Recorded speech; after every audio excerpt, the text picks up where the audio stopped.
tetea makombe yake. Kwa hiyo kile kuja mbele safari lazima alie, kila atakayekuja mbele lazima alie. Umemsikia Ahmed Ally anasema mwaka huu lazima kama sio makombe yote lazima mgawane makombe. Kwanza nakwambiaje? Huyu Hussein Beka huyu mzee kashatafutia balaa. Si Baka Bekari huyo. Huyo kashatafutia mzee balaa. Wenzio hawakutaka uje kwenda nusu finali. Wenzio? Hawakutaka, viongozi wenzio hawakutaka. Mama yangu mzazi mimi nakwapia. Mama yangu mzazi, mashabiki wa Simba wenyewe hawakutaka. Hujamwona tajiri leo mpaka ameanguka na nilii. Jamani hawakutaka. Nakwambia yule Ahmed Ally mwenyewe anajua kibalo chake kitakuwa ndio mwisho. Kipigo atakachopata nimesema. Kwenye finali na kombe tunachukua. Si atoki kombe. Naona ijua Yanga kwenye kombe. Zanzibar ile kombe sasa tunatoka hapo tu. Akajiangusha Chama pale ndio nini penalty ya uongo weka pale wakaifa kuchukua kombe mpaka mke wangu akachukuliwa. Lakini nasemaje safari hii mama yangu we. Na hivi tuna Mungu kali najenga viwanja tunafanyaje sio? Tunataka tununue ndege yetu. Si tuna nini? Jamani. Jamani unajua mimi nikwambie mwakani kila bingwa mwakani Yanga anapokwenda kila bingwa. Sababu Yanga ndio bingwa. Kwa NBC sio SRDB sio kombe gani lolote lile. Yanga ndio bingwa. Yote inakusanya kama kawaida yetu. Tunaweka pale. Mwakani kwenye kila bingwa tunanunua JSM kasema hivi akimaliza kabla hajamaliza uwanja anaanza kununua ndege. Tunaruka moja kwa moja kutoka Tanzania kama Misri, kama Morocco, kama Ghana. Hakuna kukodi ndege, tumeshagundua tukikodi ndege Simba wanatufanyia filigisu ndio maana tunatoka kwenye makundi sisi. Mzee Kadege, mnasema sana wachezaji wenu mpaka wanaondoka kambini. Tumeshamsamehe. Tumemsamehe tumemwambia wewe Diaso umemwona jana.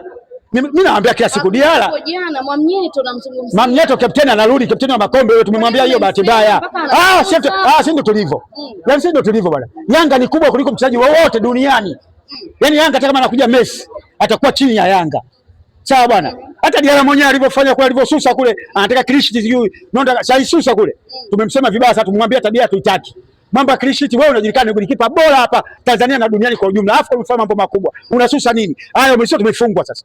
Sasa wewe sisi wanachama tumuumia kuliko wewe unavyojua. Watu mpaka kufika kulazo Temeke. Watu wamelaza Muhimbili kwa ajili yako. Utaua watu. Hii timu imezoea kushinda. Akatolewa Diara jana akafanya mambo makubwa Diara. Nusu uwanja. Wewe watu mpaka pale uwanjani kwao pale wale JKT wanajeshi wale. Yaani nusu uwanja Diara na kocha yeye, mshambuliaji yeye, kiungo wewe bwana Yanga hatari wewe. Kwanza nyewe hatufungaje hivyo wakati Diara jamaa nyewe. Hivyo hatufungaje hao. Wenyewe wanajua kwa sababu Diara hakuna kipo kama yule. Wenyewe nilikuwa nasikia kwenye jukwaa leo wanasema Diara hajawahi kutokea hapa Tanzania. Na Diara yupo. Ndio maana wanasema Diara ni mkubwa kuliko Young Africans. Tumemkanya hilo. Hilo tumemkanya kwamba marufuku kujiona wewe mkubwa. Yanga imezaliwa mwaka 1995. Wewe umekuja juzi. Na nikwambie kama utaondoka kwa tukikuchukia sisi utaenda kufanya vibaya. Nikamkumbusha nikamwambia kuna mchezaji mmoja anaitwa Bahanuzi. Alikwenda kukosa kwenye nusu finali ya Liga Mabingwa. Yanga ndio ndani mabingwa, Liga Mabingwa penalty nimepata, Bahanuzi akakosa. Toka siku ile Bahanuzi alima mipunga Ifakara huko. Na sio Bahanuzi tu. Wachezaji kibao waliokorofisha Yanga wote walipotea. Kwa hiyo Diara kusema utakuuzwa kwa mabilioni ya fedha. Ondoka salama tukombee kama Mayele. Lakini ukitokorofisha sisi watu wa ajabu usione hivi. Sasa wewe tunaingia pale Jesamuo tunakwenda kufanya mambo yetu na wanajeshi wamejaa pale, makomando wamejaa pale. Sisi tunakwenda pale tunafanya mambo yetu na tunawafunga tunavyotaka. Utakuja kwa mtu mmoja atusumbua sisi atusumbue. Mzee Kadege, hebu tuongee sasa kifootball. Hii Simba sasa hivi unaionaje? Kwanza ilivyoanza. Tuje kwenye football sasa. Dirisha dogo kweli umejipata. Kama wanataka ukweli dirisha dogo kweli umejipata dirisha dogo. Na ndio maana tutumka sasa hivi. Wanasumbua, wanapata matokeo. Lakini sio zaidi ya Yanga. Okay. Hapana. Wewe angalia hivyo sio zaidi ya Yanga. Hivyo nataka nikuulize swali moja tu. Nataka nikuulize swali moja. Ndio bahati mbaya. Nataka nikuulize swali moja. Hivi zile goli mbili kama wangekuwa wamepata Yanga zile goli mbili, wewe unategemea nini pale? Zile goli mbili kama ndio wangepata Yanga mpaka off time goli mbili wamepata Yanga. Wewe ulikuwa unategemea nini? Kama sio 5-6 zile zinarudi tena. Jamani, Yanga sio timu ya kuichezea hivyo. Lakini sasa kiongozi inaonekana mmeposti uwanja.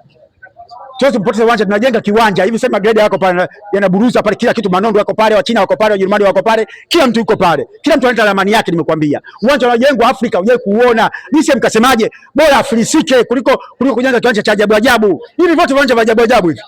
Hivi viwanja navyo hivi na wewe. Hizi mashamba mpunga tu haya.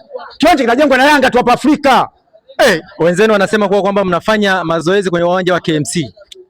Sawa. Na ndio uwanja wetu kwa leo umetuvamia sisi. Baada ya kutoka kwenye shamba la mpunga kwenye Samuru wameshindwa kule, wanakuja hapa walikuwa chana kwenye matope kule. Uwanja mali ya Yanga hii. Kwanza KMC inashuka na haja na nyie. Wote tunakabidhiwa huu. Yanga si ndio kila kitu hapa nchi, ndio na nchi yao. Kwa hiyo popote wanapokwenda wananchi kwao, Yanga wananchi, na ndio maana Yanga kwenda Bukoba, Shinyanga, Tabora, wapi unakuta wananchi wengi Yanga wanashangiliwa tu oya. Na huo uwanja uko sehemu gani? Jangwani mjini kabisa, Kariakoo pale, afu Jangwani pale. Yaani uwanja utakuwa juu, ukiwa Mbagala, ukiwa Mwenge, ukiwa wapi si wapi, kokota unauona uwanja uko juu, machuma yameshuka leo pale. Asante kiongozi. Tofali zenyewe toka Ujerumani tofali. Unafikiri una tofali kutoka Tanzania pale? Tofali kutoka Ujerumani. Mna bwembwe. Shukrani sana mwanangu.